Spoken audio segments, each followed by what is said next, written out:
Kelantan dengan 5 kemenangan, 3 seri dan 4 kekalahan, manakala untuk PDRM 4 kemenangan, 2 seri dan 6 kekalahan. Baik, kita beri ruang kepada lagu Negaraku untuk berkumandang di Stadium Sultan Muhammad keempat, Kota Baru.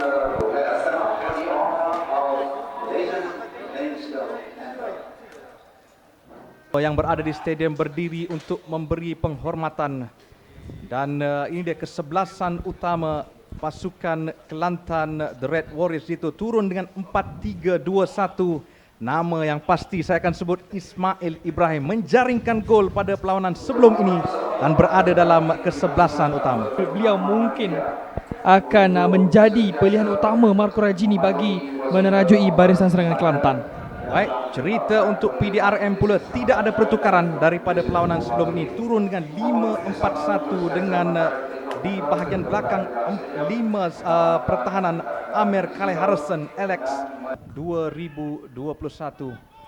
Kelantan akan memulakan gerak di Kota Baru. Mario Arquez bertubuh sasa ala-ala Lukaku dito. Ya, mereka juga mempunyai Alexander dan juga Alvaro Cuejo. Azri bermain pantas dalam kotak penalti.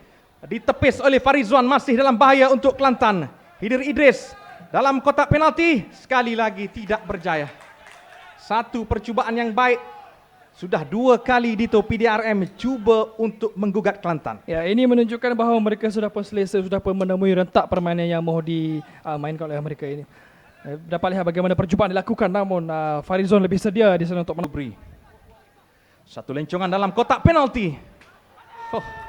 Asri Muhammad lebih bersedia. Jak daripada Alexander. Alvaro cuba mendapatkan Lazarus dalam kotak penalti. Lazarus Kaimbi berhadapan dengan penjaga gol. Peluang untuk PDRM.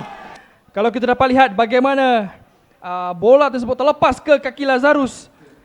Cik Safwan cuba untuk mengawal bola tapi gagal. 2 percubaan dilakukan oleh Lazarus, namun Farizwan lebih bersedia, Firdaus. Kaki kiri daripada Lazarus. Lihat bagaimana sasa pemain ini menolak Christos. Sekali dan kedua, hampir-hampir membuka tirai jaringan. Cuba mendapatkan Lazarus Kaimbi. Lazarus bijak gerak kaki, berjaya mendapatkan bola. Ada 2 pemain tolakan ke hadapan. Durkeswaran berhadapan dengan Farizwan. Tolakan ke belakang atau percubaan Durkeswaran terlalu lambat Dito. Ada option di belakang, ada Alvaro, tetapi beliau memilih satu option yang agak mengecewakan. Beliau mempunyai banyak pilihan, terutamanya dengan kehadiran Cuejo di sana, namun sayang sekali di cash. Cuejo dalam kotak penalti ditumbuk keluar oleh Farizwan. Cuejo, satu terjahan dan penalti. Dito, adakah itu penalti? Cik Safwan. Lazarus dan tepat.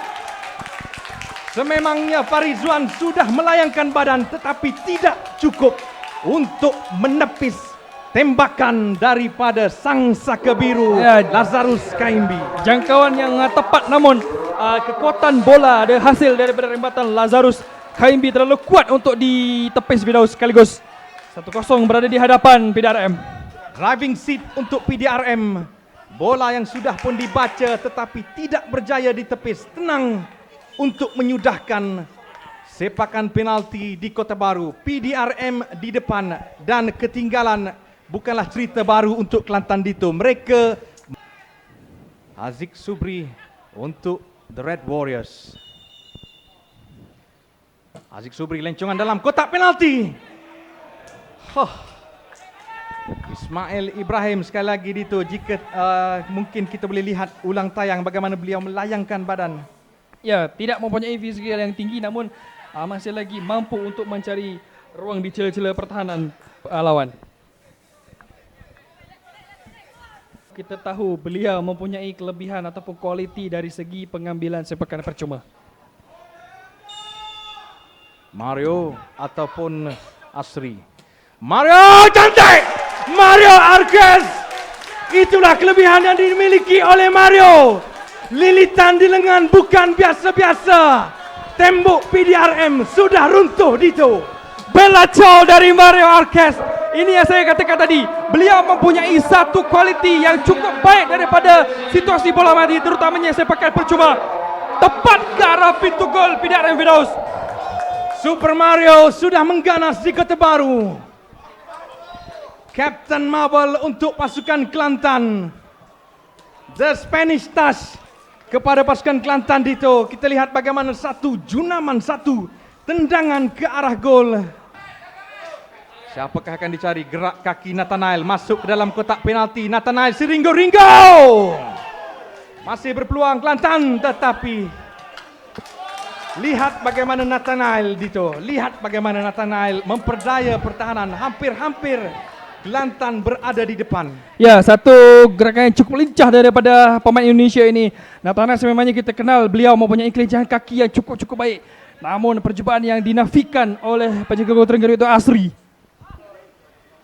Amirul Wai. Oh, bahaya untuk PDRM. Peluang untuk Syamil Abdul Ghani. Syamil dalam kotak penalti. Mario di tengah. Mario Arquez terlalu kuat. Hafizan terlalu lemah Dito. Alexander terlibat juga di situ. Alex tolakan dan lemah. Akhirnya adakan pelbagai benda boleh membezakan jaringan. Nathanael masuk ke dalam kotak penalti. Nathanael, oh, terkena tiang. Kelantan hampir di depan Dito. Nathanael seringgo-ringgo. Said Sobri perlu melakukan tugasannya, menekan segala bola. Itulah yang perlu dilakukan. Masih dalam permainan Amirul Wai berhadapan dengan Izafik. Masih lagi Amirul Wai, tolakan ke tengah, peluang ketika ini untuk PDRM. Cantik. Itulah Bruno Dito. Super sub untuk pasukan Sang Saka Biru. Sekali lagi PDRM di depan. Bruno, heads off.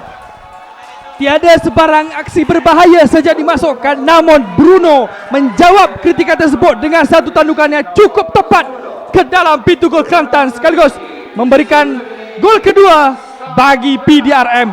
Naluri seorang striker Bruno Suzuki. Lihat bagaimana beliau menghidu lencongan sebentar tadi daripada Amirul Wai dan segera menanduk ke dalam gawang. Bruno Suzuki back to back goal daripada pemain Jepun ini Dito. Mario Arquez untuk The Red Warriors. Mario dihantar terus ke hadapan Christos. Satu peluang yang cukup baik Dito, tetapi perlahan pula. Termasuk Reza mengepung beliau. Lazarus naik ke atas. PDRM melakukan gerak balas.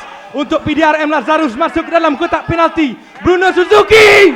Peluang terbuka, tetapi Dito. Wan Rohaimi sudah mengangkat tangan.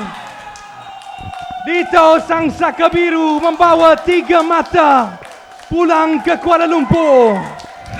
Bruno Suzuki datang daripada bangku simpanan untuk membantu pasukan PDRM.